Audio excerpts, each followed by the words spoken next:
கட்டா குஸ்தி 2 அந்த படம் சொல்லிக் கொடுத்த சில அழகிய கருத்துக்கள் எல்லாத்தையுமே உங்ககிட்ட சொல்லலைன்னா எனக்கு மண்டை வெடிச்சிடுற மாதிரி இருந்துச்சு. அதனால தான் ஒரு பெண்ணை ஒரு டீச்சரை நீங்கள் எங்கெங்கெல்லாம் பார்க்கக்கூடாது அப்படின்னு சும்மா சொன்னால் போதுமா? அதை அப்படியே ஃபோக்கஸ் பண்ணி உங்ககிட்ட காமிச்சாதான் நீங்களும் அதை புரிஞ்சுக்குவீங்க இல்லையா? அதனால் அவங்களுடைய பாடி பார்ட்ஸ் எல்லாத்தையும் ஃபோக்கஸ் பண்ணி ஒரு அழகான ஒரு கருத்தை சொல்லியிருக்காங்க.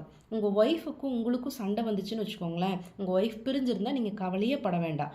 உங்கள் குழந்தை படிக்குள்ள அந்த ஸ்கூலில் இருக்க டீச்சர் கிளம்பி உங்கள் வீட்டுக்கு வந்து ஒரு குத்து டான்ஸ் போட்டு உங்களை சந்தோஷப்படுத்துவாங்க. அப்படி சந்தோஷப்படுத்தினதுக்கு பதிலாக நீங்கள் அந்த டீச்சரை ஒரு மடியிலையும் உங்கள் குழந்தைய ஒரு மடியிலையும் கூட்டிகிட்டு போய் நின்னீங்க அப்படின்னா உங்கள் ஒய்ஃப் வந்து பார்த்தாங்கன்னா அவங்களுக்கு அவங்களுக்கு மட்டும்தான் ஷாக்காக இருக்கும். அங்கே சுற்றி இருக்கிறவங்களுக்கு எல்லாம் ஆஹா எவ்வளோ காமெடி, எவ்வளோ ஃபனி, இதெல்லாம் நடக்குமா அப்படின்னு எல்லாரும் கை தட்டி சிரிப்பாங்க. நீங்கள் தண்ணி பிடிக்க போகிறீங்கன்னு வச்சுக்கோங்களேன், அங்கே நிறைய லேடிஸ் இருக்காங்கன்னு வச்சுக்கோங்க.